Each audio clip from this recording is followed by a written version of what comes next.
This episode of Super Pulp Science is brought to you by Danielle Caners, and you can find me at www.daniellecaners.com.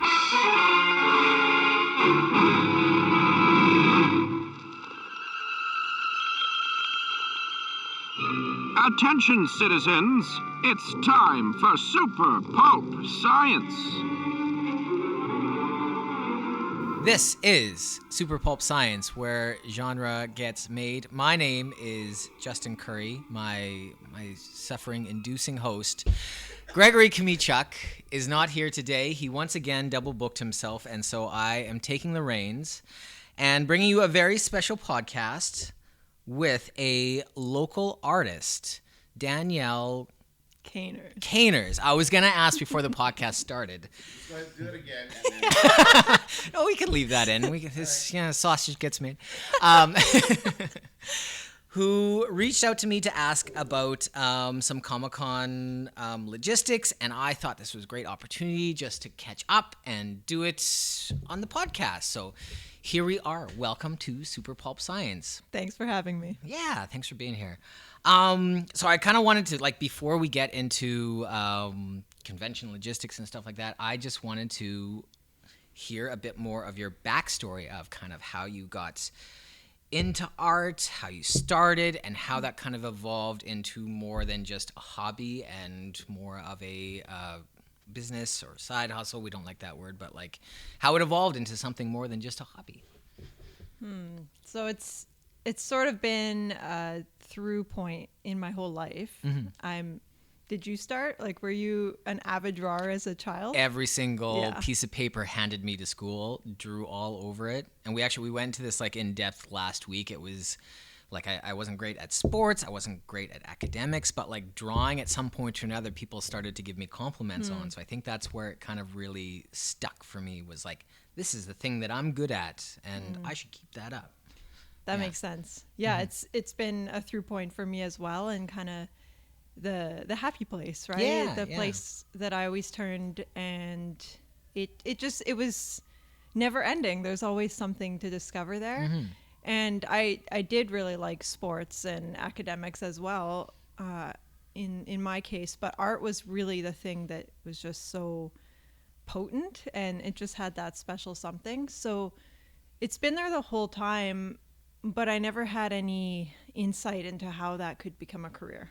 Yeah, I think that's a common thing with all of our backstories is this is nice and cute, but you can't really do that for a living. So in high school, getting out of it, did you look into secondary education as far as art, or where did that start? Totally. Yeah. So through high school, apparently everyone except for me thought I should do it as a career, because everyone kept telling me that, and I was like, I don't even know what that means, right, and what people are actually, what shape that takes. Yeah, what are you actually imposing on me?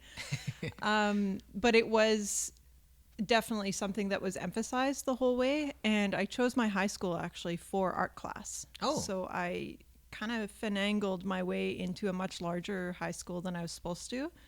I was supposed to go to this little rural French school. Mm-hmm. And instead, no art program in the rural school. Exactly. Yeah. Yeah, so I moved myself into a huge school. Intimidating and scary to do in high school. Totally. Yeah. So I was already positioning myself in a way from a 20-kid class to a 300-kid class, and into art school, or, high school art. Yeah. So it was already something that I was trying to nurture. And then leaving high school, I took a year off because I didn't see any reason to go to post-secondary. I was kind of done with school in general. No, take a break. That's enough. And I submerged myself into the health industry, actually, which is another passion of mine. And a year later decided I'm going to try art school. And Emily Carr was the only one really on my radar, which was in Vancouver. And that was part of the draw as well, was Vancouver. And so I just applied and I got in. And that sort of decided the trajectory for me. I let it sort of indicate where I should go, whether I got in or not. Okay. And when we're talking about your art, dear listener, you should look up on Instagram. It's Danielle Caners just I'm going to spell that out. Link below. Yeah, it is this hyper detailed, super surreal kind of stuff. It reminds me of Jeff Darrow a little bit. He's a comic book artist that just goes like crazy in the details, and it's really intense stuff. What kind of like art was influencing you in the early days, and like why that kind of school over something like the fine arts in Winnipeg or the graphic design program or something more commercial? Like why that direction? That's a good question. The early influences, I didn't actually have a lot of exposure to art early on, which that saddens me. And whenever I see little kids getting that exposure, there's something, it's almost like healing to see that. And my early exposures were really comics and video games and anime. Okay. And there was something there that just spoke to me, and it was because it was creating a world beyond what we can see, which has always been an interest of mine. And yeah, those were the only places I really saw that happening. Miyazaki being a really big one, of course. World building. Yeah. Yep. Oh my God. So good. Eventually, I think the first artist that I saw that was kind of in the fantasy genre that's still fine art was Josephine Wall.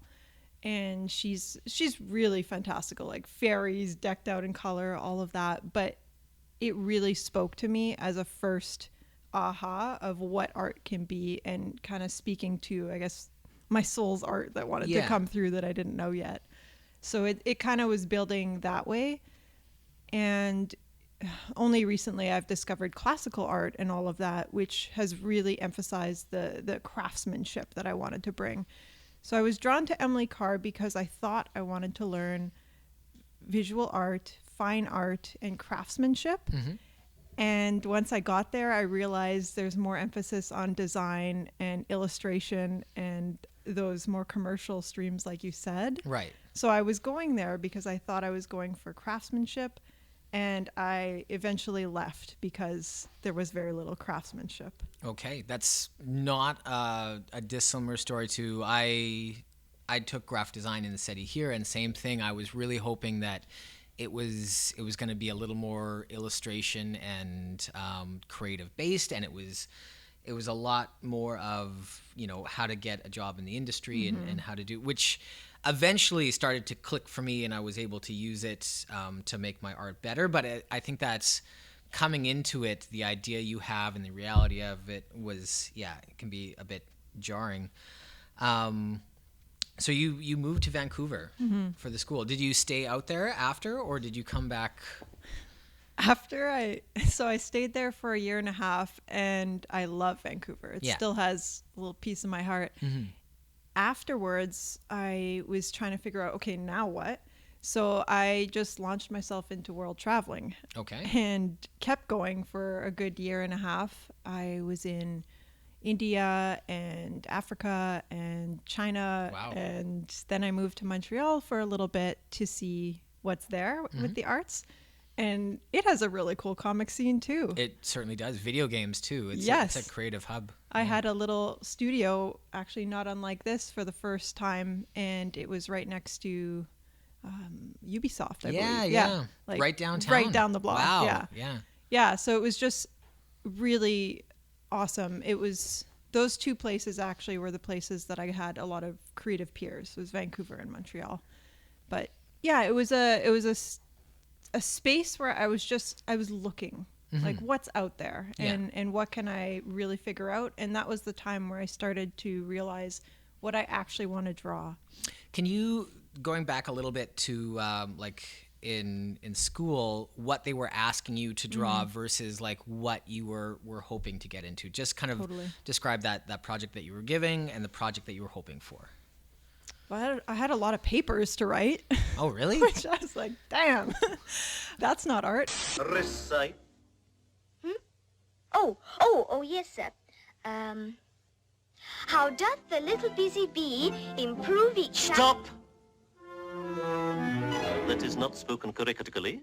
In the foundation year, they put you in a lot of different courses, like trying all the different arts. So I was in a creative process course, which was telling me to weigh the moon. Like how to find the muse kind of stuff? Interpret that however you want to. Weigh the moon. Yes. Or no, how to weigh a dragon was actually there was another project about a moon. So I was in that class. I was in a sculpting class that did not teach me how to sculpt. Which is why I was in there. I was in a design class, so then I'm learning design, which is completely out of what I'm doing now, but still, I think valuable. It is good to try all these things. It is.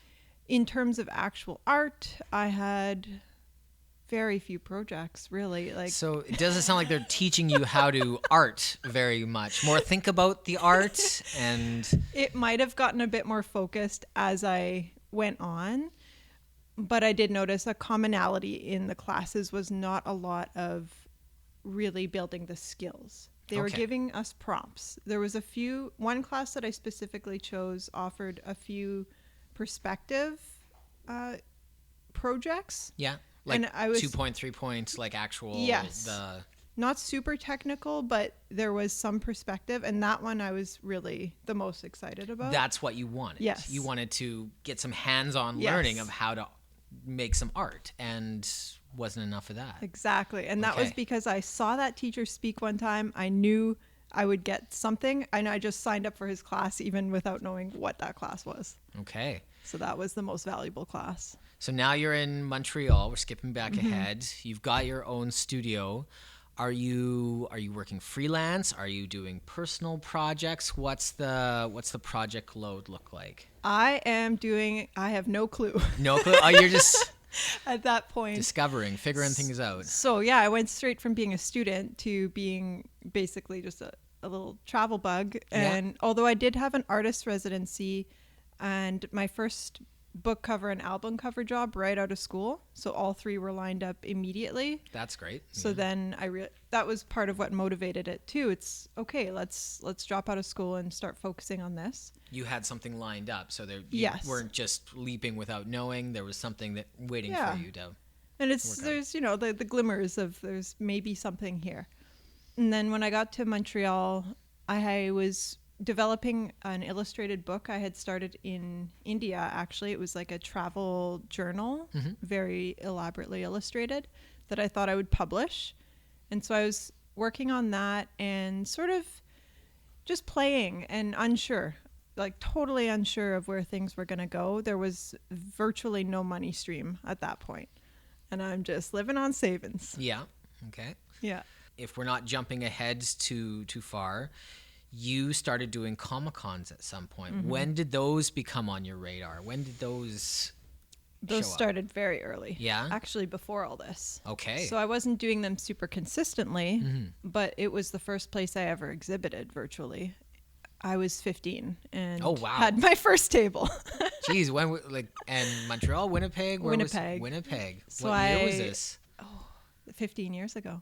Jeez. Yeah. Okay. That would have been like one of the very first shows. Yeah. Which I had no idea that it was the very first. But there was something that was just, I stepped into my first anime convention with my grandma because I was so excited. And then I looked around and I'm like, yeah, maybe I'm a little too young for this. And I have my grandma here.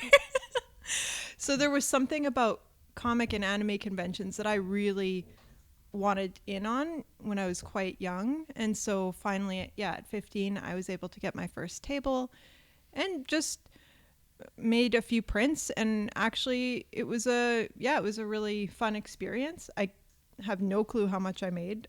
That really wasn't a thing at that time on my mind. But you were somewhere presenting your art, selling your art, and had that anything like that ever happened before? Like I guess you're 15, you probably hadn't done a gallery or any kind of exhibition. So this was your first experience showcasing your art and having people pick Absolutely. it up. And I remember that first time doing that too. And suddenly I had a place where all those drawings could go and people actually wanted to see them. And even better, some people wanted to buy them. Like, oh my God.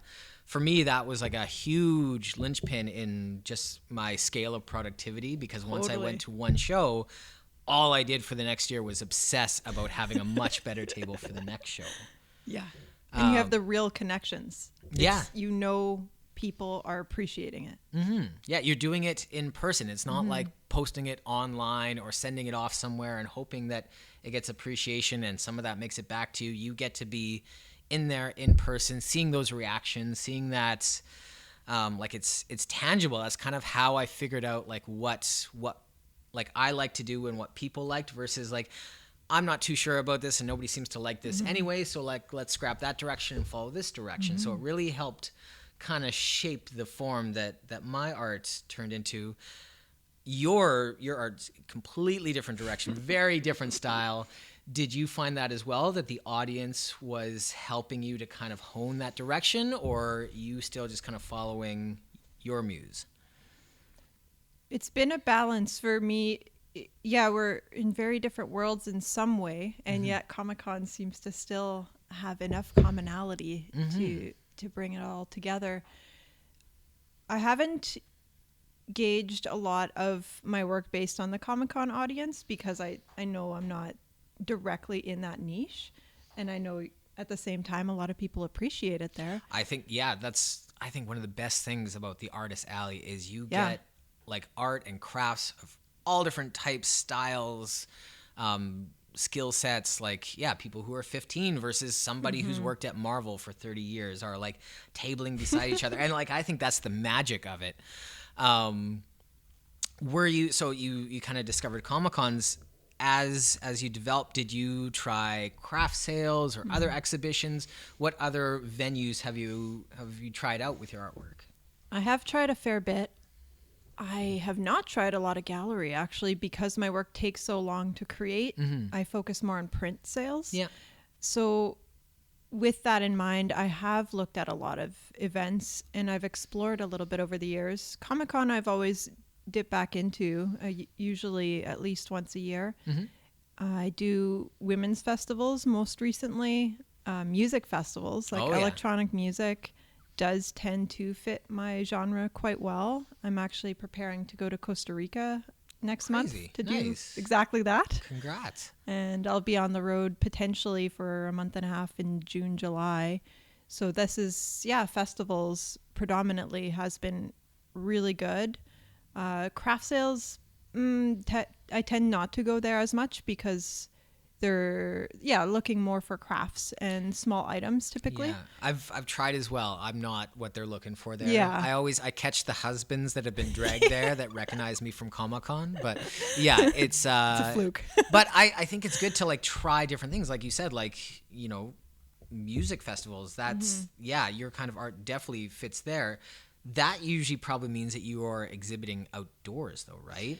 Yes. That's got to be some challenging logistics. I make it a point that anywhere I go, I need some sort of coverage provided. I haven't invested in a big tent or anything because I don't even know if I want to deal with that with the wind and rain. Collapsible tents, and you have to bring weights to weigh it down, and it's so much. So, and I also don't want to overly stretch my sanity too. So I'm striking a balance with how much I want to work to exhibit. Fair. But a lot of these festivals actually have permanent galleries. Really? So they have everything set up for you to fill. The bigger ones will have an infrastructure built and you hang it in kind of like a rustic barn gallery, typically. That's cool. Nice. Yeah. That's very convenient. And the one in Costa Rica just upgraded last year and it's got like LED awesome mandala lights all over it and this like beautiful pagoda shape and nice. Yeah. For the dear listener, could you kind of describe like maybe a bit of a typical table setup for you at like a Comic-Con or a festival? We talk about the back stands and the tablecloths and all that kind of logistics as well. And a lot of the listeners are people who are getting into Comic-Cons or want to learn more about setups. And you going from like outdoor events to indoor events, like I think you probably have figured out a couple tricks. So if you could just walk us through some of your setup. Totally. Because my work is high-end prints, that is a struggle for me because they're fragile to some degree, they're expensive, and I need to hang them in some way. I've noticed in Comic-Cons, a lovely thing is all the people can make like almost like a tape wall of prints. Yeah, the quilt of prints. Which I can't do with the quality that I use right now. Those print, like they look great when you first do that. Yeah. They last about 2-3 shows and all those prints are now garbage. Okay. I used to do that and I hated it because it ruined the prints. Oh. And yeah, it's so hard to keep them nice. Some people still do it, but yeah, the quilt The wall. print wall, yeah. The print wall. With tape. But I don't want to go among mad people. Oh, you can't help that. Most everyone's mad here. My dad actually helped me a lot with the setup initially because, yeah, I was quite young and he's a very crafty person. Mm-hmm. So he got excited to help me. We have a bit of a sort of build-it-yourself shelf unit that I usually cover with a black cloth, and then I use magnets to hang things nice. off Perfect. of it. So nothing's getting stuck, nothing's Exactly. getting damaged. Yeah. Yeah. These Just like are- little earth magnets kind of They're thing. like really strong. Yeah. What are they called? Neodymium, whatever. These are just really potent magnets Yeah. that are borderline dangerous. Yeah. And yeah. You can pinch your fingers. Yeah, in those, exactly. And yeah, they're amazing. So I use those. Sometimes I'm blessed at a Comic-Con. They'll have a back banner, like a black cloth. Last year I lucked out and they had that for me. Usually not. Eventually I want to probably have some sort of pipe set up with a black cloth myself, just if I need it. The black cloth and magnets is just so good for what I do. Yeah. And eventually maybe some sort of banner would be ideal. Do you have a portfolio to people? Yes. Yeah. Yeah. I have a portfolio, and someone at another convention actually built me, I think, like a laser cut stand for it. Oh, it yeah. So it's a flattens little down. bit it flattened, like it's a little tilted up? Or It's tilted up when I set it up, and then Yeah. it flattens down into Oh, one nice. sheet. It's so ingenious the way it's built. That Yes. sounds nice. I wish I could plug him. It's been a long time. I don't know how to contact this person. And then cards are, of course, important. You want those prominent. Mm-hmm. Ideally, your name. I haven't mastered that yet, but I have a little light up box that says Danielle Caners Art that I'll sometimes bring.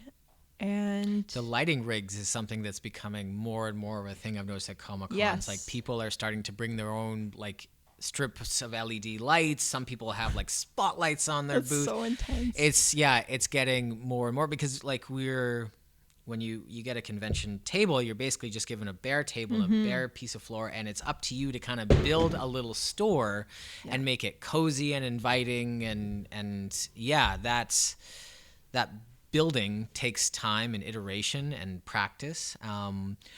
Starting out from Comic-Cons to now, have you like, do you now, you started with like half a table and now you want like at least one or two tables? Like, have you scaled it all or played around with how the setup is, or has it been pretty consistent through your journey?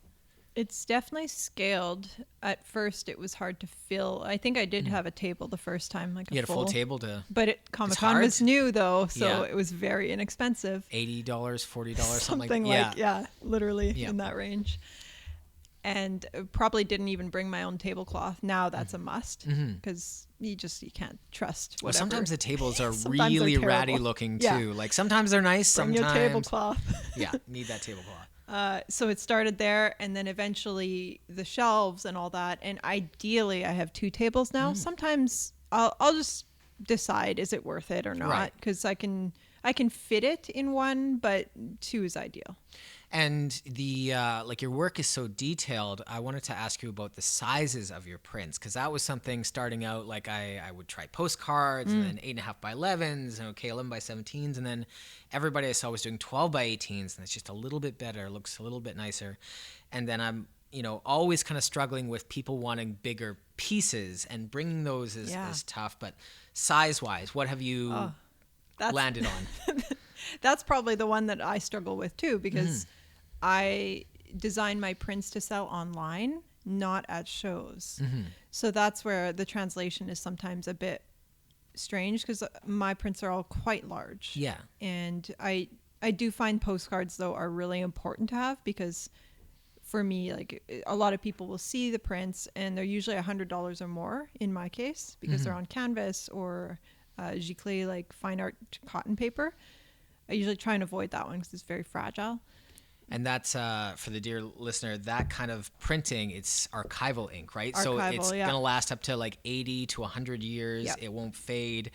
It's above and beyond a normal mom and pop printer down the street. When you say larger, are we talking like 13 by 19, 24 by 18? 16 by 20 is 16 by is 20? pretty standard. Yeah. Some of them are bigger. Yeah, so that's a big print. Yeah. And I'll usually bring a few that are wrapped or framed if I can when Yeah. I'm flying or whatever. That's not as much possible, but that it adds some emphasis. It looks good, and usually someone walks away with it, which Yeah. is lovely. Having one presented framed, I find it's almost like cheating. Like as soon as you have it like nicely presented, people can now, there is no hole in that imagination of what it's going to look like when it's on their wall. They want that. So having one or two of your pieces framed up, presented properly, whew. I've been bringing easels for that. Yeah, perfect. Actually, Annie Stagg, I've noticed, has a really good display. If you've ever seen her pictures, I'm sure I have. she's like, her work is fantastical, but also classical. She does these glazing oil paints, and she'll frame each one in a really beautiful, ornate gold frame. And Yeah. she has a whole wall of them whenever she goes.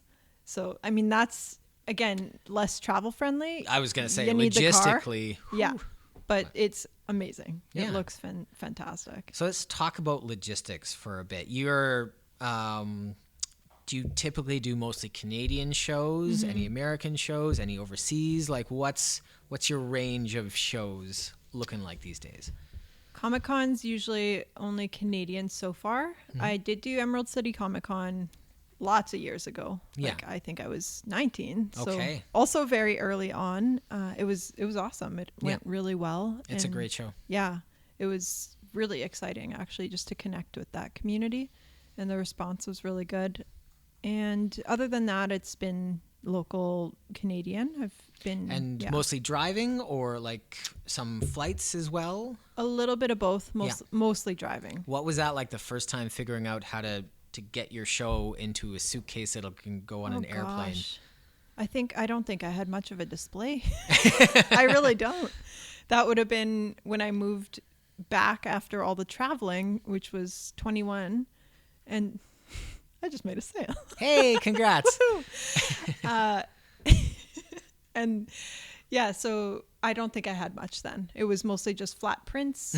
I might have had a little bit of magnets. I think I had like a rolled cloth and maybe I probably borrowed someone's shelf and just magneted a few small prints. I didn't have the big canvases yet at that point. Yeah.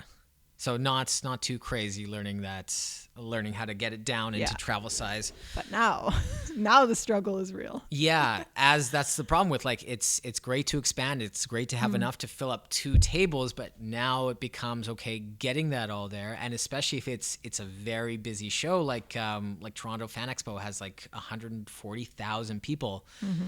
Bringing enough stuff to survive 4 days with that many people, it's a challenge. So what are some of the things you've been doing to like survive bigger shows like that?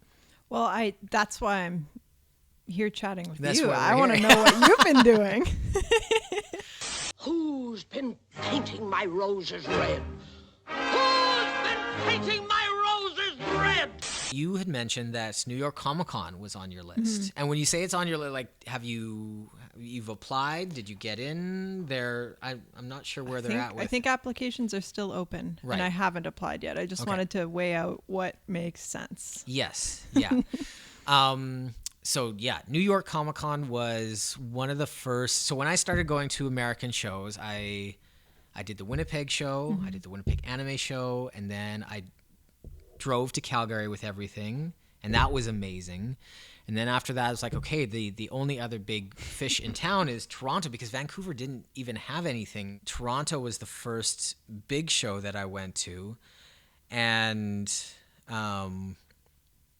it was a whole different beast, just size-wise, and then because I wasn't, like Calgary, I could drive and I could bring everything. Now Toronto, even bigger show, and I'm flying, so the suitcases became an issue, right? I want to bring enough paper, and I've made so many pieces, the the more we work, the more pieces we get, and the more you want to bring everything to every single show. And so that becomes a bit of a debacle as well of like, what am I going to cut from my portfolio, right? Like, and then to add to that frustration, people's tastes and wants change every year in every city. You might sell lots of prints over in Calgary, and then you bring that same print to Toronto and nobody there will want it. And there's no predicting, like your hard hitters are not consistent from city to city, I find, and that's frustrating. So what I ended up doing for bigger shows that I had a lot of space at, including New York, was I started printing in the cities. So that's especially for somebody like you who's doing these like really nice archival prints, and you're probably, have a great relationship with your printer. It's hard to find another printer that you can trust to do that. My 2 cents there is printing technology has come a really long way in the last 15, 20, even the last 10 years. Print files that you send to one printer to the other, the differences are not as drastic as they were. And the other key thing here is you might notice that colors are different. Nobody else will ever be able to tell. As long as they're consistent with that print run, with that new printer, nobody's going to be able to tell that the blues aren't quite as blue or the greens are a little more yellow here than they were with your prints at home. So after doing that a couple of times, my printer graphic design brain kind of settled down a bit about, and sometimes you find a lot of times you'll find a better printer in this other city that you really like. So usually what I start off by doing is getting an email together saying, hey, I'm Justin, I'm coming to your city for a convention. I want prints that are this size, this quantity. I'm looking to have them done by then. Can you let me know what your prices are and if you can fulfill my requirements of stock and size and blah, blah, blah. And so I'll send that to probably 4, 5, 6 printers around the area I'm staying. And then you'll get some quotes back. You'll get some people's coming back to you. And then usually at that point, I call said printer and have a conversation. Just again, having that same kind of, here's where I'm coming in for the Comic-Con. Colors are important for me. I don't have bleeds. Like just kind of talk shop a little bit. And from that conversation, I usually go like, okay, I really like these guys and they seem really reasonable to talk to. Or, you know what? I don't really like the way these guys do things. I'm gonna call the next guy. And something I've done the last couple of years that has really helped is I've used the same printer maybe 2 or 3 years in a row. I'll ask them if it's okay if I ship a couple things to them so they can receive them. And the couple things that I'm shipping are usually my canvases because I really like my canvas printer. So I'll ship my canvases to them and I'll ship a couple boxes of books because I also have graphic novels and comics. And I've never had a printer say no. It's usually not a problem.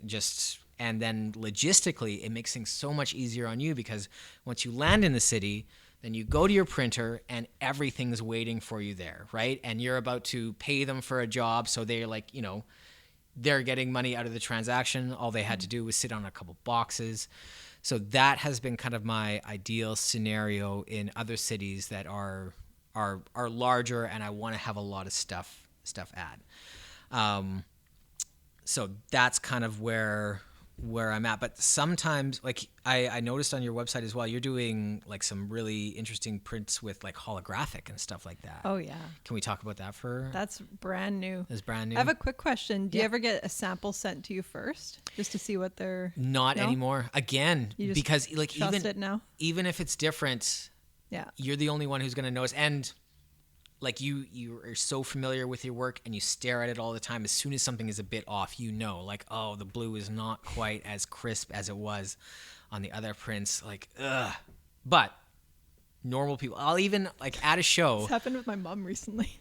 Was getting she her noticed? I'm like, there's an issue with this one. And she's like, I can't. Yeah. But look at this one next to it. I still don't see it. So I remember I was at a show. I was at Calgary, so I can bring everything to Calgary, and I had the same print from 3 different printers and drastically different colors in my eye. And I showed people this, like, you want to see something cool, you can choose. Here's the same print from different printers, so whatever one speaks to you the most, you can choose. They're the same. No, they're different. Look at the colors. They're so different. No, they're the same. This is a great opportunity. Yeah. Like, what? So that was a couple experiences like that, like, got me kind of less and less concerned with trying out different printers. As long as they can print on the stock you want and have the sizes you want and are not, I try to stay away from big chains. I usually just do a Google search of like digital printers and I'll just find a couple websites that look decent. And after that email, I can't say I've ever had any. The biggest problems I've ever had is I'll get to the city. When I get to the printer, it's hard to see if everything's there at first, but once I get back to the hotel or the convention and see everything, if 1 or 2 get missed, most of them kind of drop what they're doing and fix that, so you can usually pick them up before the show. That's why it's really nice to be, especially with a big show, being there a day or 2 before. For sure. The worst stories I've ever heard are usually happen to my friend Drake Corkulicious. Like all the time? He uses a print. I don't Just know. one person? It's always him. I'm sure other people have problems, but I'm good friends with him, so I always get to hear about them. He uses a big chain printer in the States, and the more you use them, the better deal you get. So he's got this amazing price break with them, but they keep hurting him, and he keeps going back to them. And I remember the one show it was the C2E2 in Chicago. It's a really big show, and all his prints showed up double-sided. So it was one print on one side and a completely different print on the other side. And they did his entire run like that. And he's been with these guys for years. And they just decided to print that completely double-sided. And he was setting up when he discovered this. The show was about to start. And so for the first day of the show, he just had to, like, which one do you want? This one, this one? Well, you get this one as a bonus. Big Cap, I'm so excited. We never get compliments. You must have a cup of tea. Ah, yes, indeed, the tea. You must have a cup of tea. If you can show up a day early, that's great. And if printers screw up with stuff like that, they can really quickly fix that problem, especially digital printing. They can print 100 posters really, really quickly if they screwed up and they need to. So that's kind of my 2 cents there. Sense. In terms of holographic, we're talking about the polar opposite, because each print apparently takes about an hour to produce. Oh, geez. It's not lenticular, like you're not seeing different images. No. It's just that. It's holographic stock, and then it took several weeks even to create the file on top of this. So the artist that worked with me, he basically blocked out certain areas so it would be printed white under it to create an opaque tone as opposed to the holograph. So then in addition to that, then he chose which parts to build up. So certain pieces are then built up with like ink. raised. Yeah. Oh, cool. So it's like layers and layers of ink that emphasizes the hollow. So you can like see, it's like tactile when you're looking at that print. You can see that there's something else going on. That is super cool. Yeah. So if you want to bring those, I think that's something you'd probably have to ship ahead. That's where it would be great to find a printer, build a bit of relationship just over the phone and via email. If you're doing a big print job with them, sending them a 24 by 12 box that you can also pick up, I think is completely fine. These printers are in the U.S. too, so that there is an advantage there. There you go. So you're even saving it coming across if you're doing a big show in the States. If you're shipping things ahead, if you're not sending it to your printer, usually you're sending it to your hotel. And what I usually recommend there is just make sure when you book your hotel, phone them and tell them that you're going to be doing this, because certain cities, New York was one of them, where they asked me not to send it too early in advance. Like, we don't want to be receiving a package a month before you get here. That's reasonable. Yeah. And then there was another horror story that happened to a friend of mine who did a show in Florida, and she shipped her entire inventory from one show. She was in another show in the States, so she shipped everything from that show to her hotel in Florida, and they charged by the pound.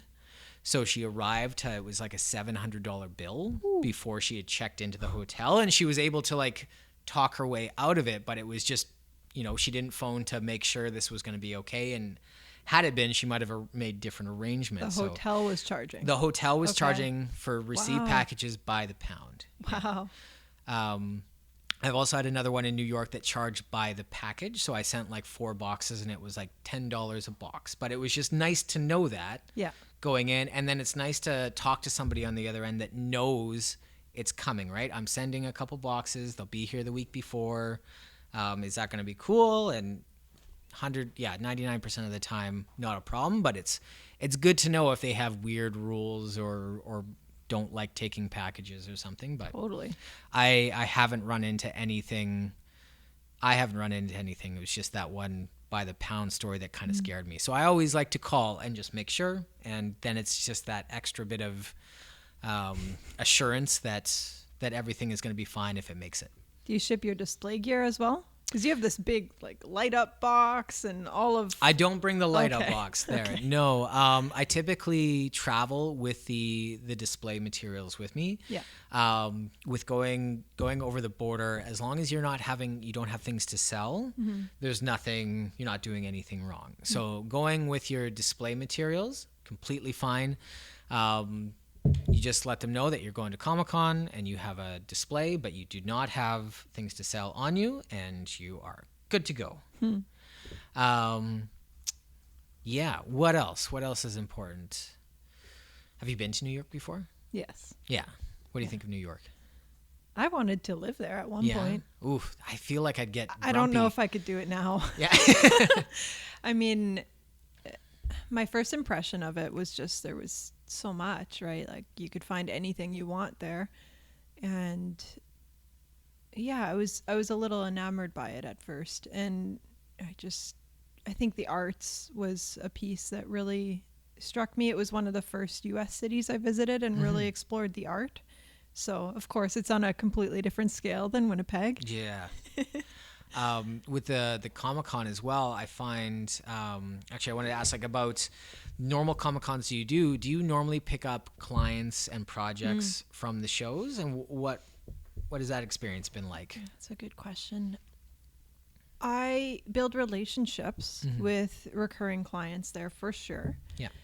I haven't had a lot of jobs come out of Comic-Con, potentially because I mean, that's not really what I do as much. I don't take on commissions that often. I'm completing one right now, but it's more in the music festival scene. You're right. And I do them very rarely because I find, my work is so demanding and time consuming. It's hard to do jobs because I'd have to get paid a lot. Right. To find a client who appreciates the time that you're putting into it. Yeah, it can be tricky. Yeah. So that's not my aim as much, but definitely building relationships with just, an audience that I see year after year, or later on we interact online, or I see a sale come through. That's been really valuable. And sometimes I'll sort of get to know people over 4 years or more. And that's really, there's something special about that. Yeah. The, like the reoccurring, I don't want to call them clients, but like the reoccurring customers, art family. That you see time after time again, and especially with the artists, like we're, some of my best friends are from different cities, but every other weekend along the road, we're finding we're hanging out in Ottawa, and then we're back to Vancouver, and then over here and over there, and like it's we're all kind of in the same struggle, in that same fight, and lots to commiserate about. So you've got a good posse for that too. Well, it took a while, lovely. Right? Yeah, I was thinking about the other day, like back the first time I went to Chicago, and how I just sat in my hotel room and ordered a pizza. And I was like, I don't know anybody, and I don't know how to invite myself out, and I hadn't found that art family yet. So it's great to track down people who have similar interests and have that similar drive, and it's a small pool of us that are kind of in this category, right? That found that weird space where it makes sense to do this, and here we are. Yeah, very similar struggles and just life views in that regard as well. Yeah. Well, I think that's probably a good place to leave it off. This has been Super Pulp Science, where genre gets made. My name is Justin Curry. Join the fight. Make comics.